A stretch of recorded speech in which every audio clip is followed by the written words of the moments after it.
Hi, my name is Laven and I am 23. Today I'm going to be talking to you about my superpower.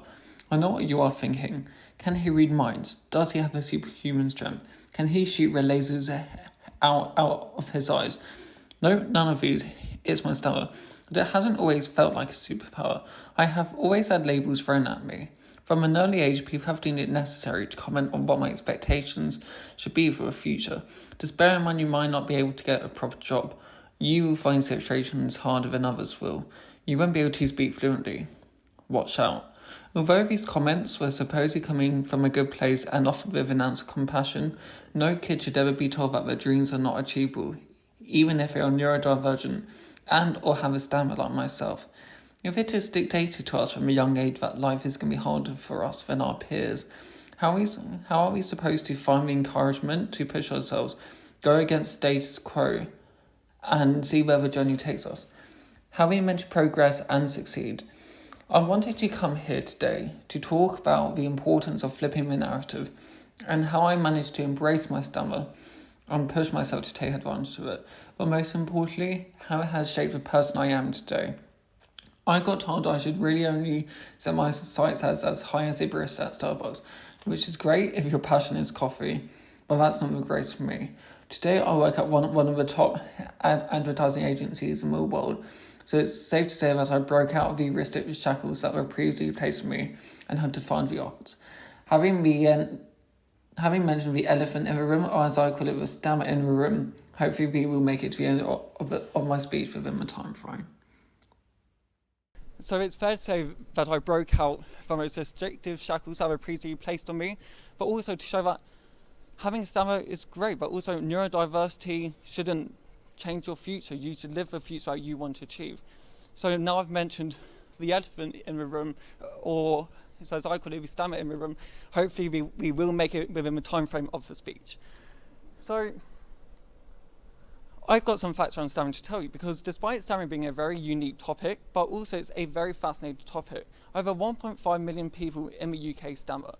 And that means around 70 people across the whole world stammer. So if my calculations are correct, dyslexia, maybe my maths isn't the best, but these should be correct. 1 in 100 people should have a stammer.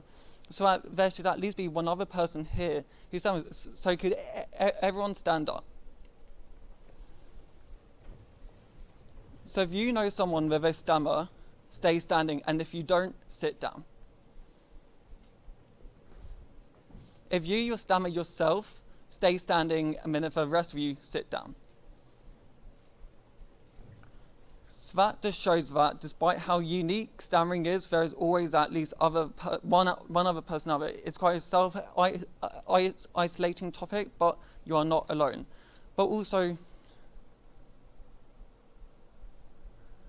I stammer every day, every minute, every hour, every year. And that's what life is. Stammering, you don't know when you're going to stammer. It's a jackpot. I could go a whole week without stammering, or I could go every single day for a month and stammer nearly every single sentence. Growing up with a stammer was tough. I was very delayed saying my first words. Life was tough for a young kid. Medicals thought that I wouldn't be able to speak fluently until I was around seven or 8. So it was quite hard. I got taught a type of sign language called Makaton, so to help communicate, but also to help because no one really predicted how fluent I would be in the future. I went to speech therapy every week for the first 10 years of my life, and that was tough. School was horrible, the class register, so many situations from a young age, but also the thing was that I knew that I was different to the rest of the people from my class. However, school wasn't always tough. I went to a school for people with learning difficulties. I've got dyslexia, dyspraxia, mild autism, so I tick many boxes.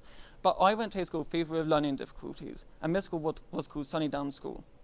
This was the first time that I felt accepted in education, because there are other people like me, and I knew that there are other people unique like myself, but also we are all special in our own way. This school was the launchpad for my development, but I could be here for all day just talking about how good the school was. However, this was when I got told some bad news, was that my speech therapy was stopping. No kid, well, we all know how tough secondary school is, how brutal comments can be. And I was at that age where I got told that life, you know what to do now. with your stammer. It's down to you to use it. And that was tough, knowing what the consequences could be. And that's when I joined. So if you're a neurodiverse person, the worst thing that can happen is a change of routine. And I went to a school with 70 students, and my college that I was going to had 4,000 students. So as you can imagine, the anxiety of changing environments was huge. And I didn't know that anyone else there would be stammering. So you have to hit it out in the fields because you don't know how they're going to feel, because you don't. So we expect the worst and hope for the best because you don't know how people will react. And that's tough. But this college was the first one that I've been with normal people. And it was great. I made friends for life. I was so supportive, but it made me realize that actually my future could be okay. My life was going great. My stammer was as settled as it could be. But at this point in my life, my stammer got bad. It got very severe. But I knew that I needed help for my adult life, and not my child techniques wouldn't work, because my classroom techniques won't work for the workplace. And this is when I got referred to Michael Palin's Centre, School of Stammering in London. This centre changed my life. They taught me techniques for stammering. They challenged us to go into public with our stammer, which is absolutely terrifying. But also they taught us to love our stammer, and they showed us what it really meant, which is key to show that it is okay to stammer. And there are other people out there like you who are going through. But remember that you're not alone, and no matter what, any challenge you're going through or facing through, there is someone else in life who's going through that same thing as you. And now I'm a STEM ambassador for Action Stammering Children, where I inspire young people who are transitioning from education to the workplace and are afraid of how a big working world will affect them. But also the South East group lead for the British Stammering Association to show that there's a brave space out there, and then you can always have that conversation. Going to throw a few stats at you, so don't worry, won't be handing out a multiple choice quiz after, but did you know that 1% of adults across all cultures in the world are affected by stammering? That's quite a big amount when you think of the population of this planet, but yet it's still not spoken about. But that's because of a stigma. Stammering has a shocking stigma, which you may be aware of, but you may not. Us in a society, we forget that there's no time rush. So we forget that what is the time rush? But how come we forget that when it comes to people who stammer? Why do people think it's okay to finish our sentences? Why do people think it's okay to say the words for us? It's not. What are you going to do with those extra milliseconds when you think you're helping, but actually it's not? But would you tell an old person hurrying up to cross the road? No. But also, the thing with stammering is that it's seen as pity. People go, oh bless, oh poor you. That's pity. Why pity us? Because of the way that we speak. Do we know what fluency really is? Do we know what the definition of perfect fluency? But also, it's tough. You don't know this side. And the thing is, stammering is that there's bullying.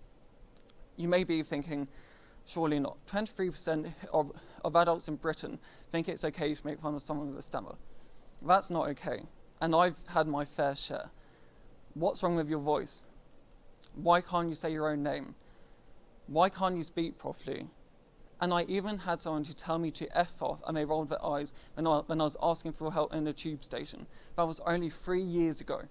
So it shows that we need to do something about this. But also, there's so many famous people out there who you may not realise stammer. There's Joe Biden, there's Ed Balls, there's Mushy from Educating Yorkshire. But the most stereotypical thing about stammering is the severeness. You look at the King's Speech, you look at Mushy from Educating Yorkshire, they're case studies of the most severe examples. Name one case study where it's a mild stammer.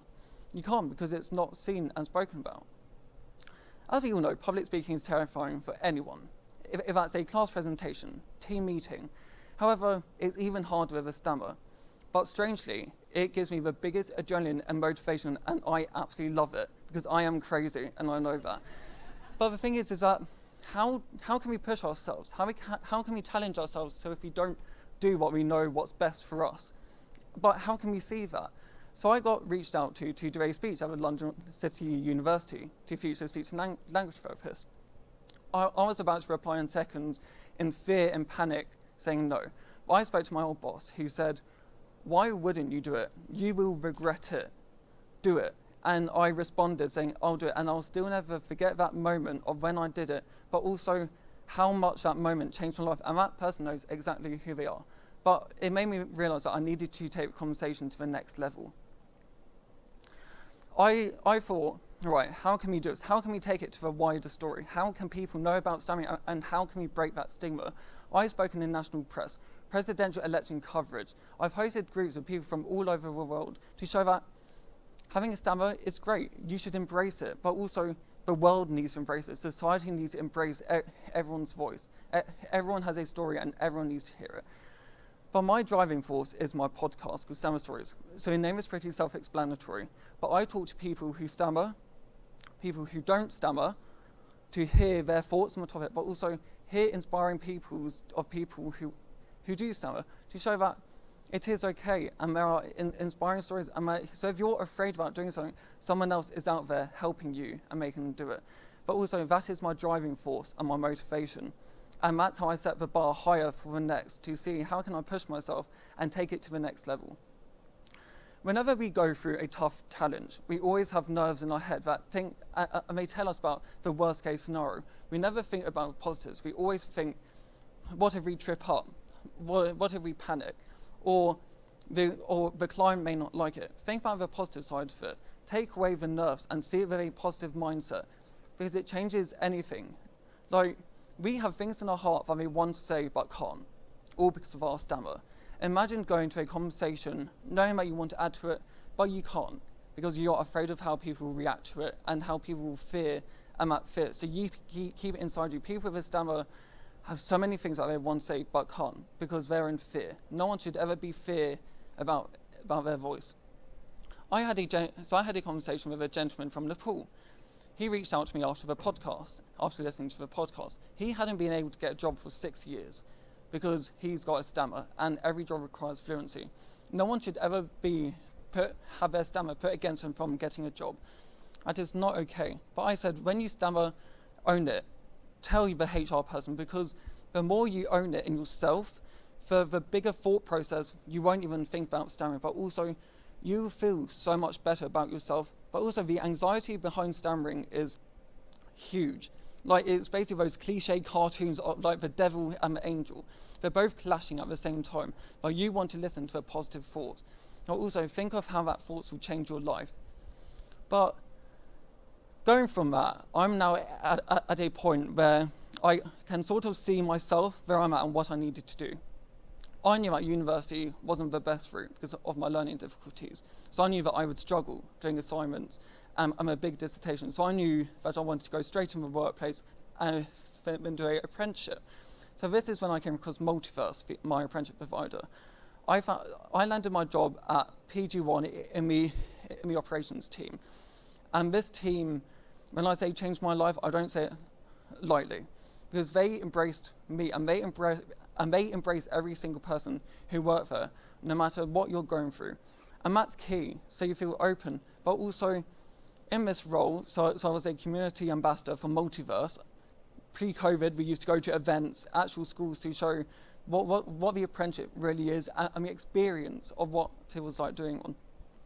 You still must be thinking, he's absolutely crazy, and trust me, I am with you on that one. I am mad doing all of this with the stammer.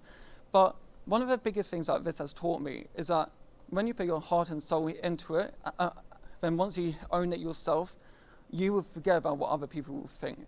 And now I'm working with senior leadership at Publicis to help tackle disability within the advertising industry, but also to make it a safe place for our employees and how they can be open. You may be thinking, what can I take away from this? Because this is quite a lot.